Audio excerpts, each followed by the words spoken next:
గ్రహాలు గుర్రుమంటున్నాయి. మూడం మాడం ఇన్నే కూసున్నట్టున్నది. గాచారం గాడి తప్పినట్టుంది. టోటల్గా శనే నెత్తి మీద శివతాండవం చేస్తున్నట్టున్నది. పాపం గీసార్కు ఊక ఆశ పెట్టి ఊరిస్తుంది. ఇక అందుతుంది అందుతుంది అనే మోపుకు అందకుంటా పోతుంది.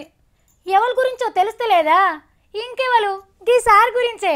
రేవంతం రెడ్డి సార్కు ఇయ్యాల కూడా బేల్ రాలే గాని వస్తేనా మహానాడు పండుగను మల్లో పార్షెద్దురు తెలుగు తమ్ముళ్ళు. కోర్టుల బేల్ ముచ్చట శుక్రవారానికి వాయిదా పడ్డది గాని ఎట్లనైనా బయటికొస్తాడని పెద్ద పూదిన దండలు, తీన్మార్ బ్యాండ్ సప్పుళ్ళు, పబ్లిక్ వంచేందుకు సరిపోను మిఠాయి డబ్బలు, పట్నం అవతలికి రాబడే బాంబులకు కూడా ఆర్డర్ ఇచ్చి పెట్టిండట. అమ్మటాలకే ఇయ్యాల కూడా బయటికి రావడం తెలియంగానే ఎక్కడో లక్కనే ఆగిపోయినరట. కానీ లేకుంటేనా ఎన్టీఆర్ భవన్ ముంగట తెలుగు తమ్ముళ్ళ ధూమ్ ధామ్ చూసేటోళ్ళమాట. ముచ్చటగా మూడో తాపకన్నా శుక్రవారం నాడు బేలొచ్చి బయటకు వస్తాడో లేదో చూడాలే. కానీ గీ ముచ్చట తెలిసినాక చాలా మందికి మొఖా పాట యాదకొస్తున్నదట.